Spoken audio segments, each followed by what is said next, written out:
ham katta e'tibor qaratilmoqda. Buni butun respublika ko'rib turibdi. Mana bu baza yana bir bor isbot bo'ldi deyishimiz mumkin. Katta rahmat. Assalomu alaykum.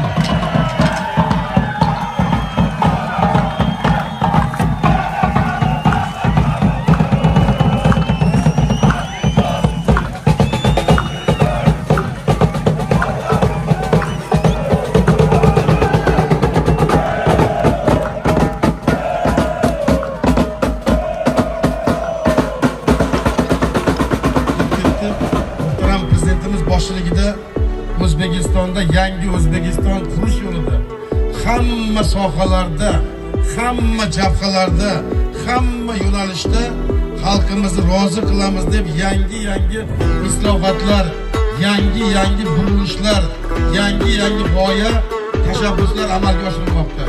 Shu jumladan o'zbek futboliga desam hech mubolag'a bo'lmaydi.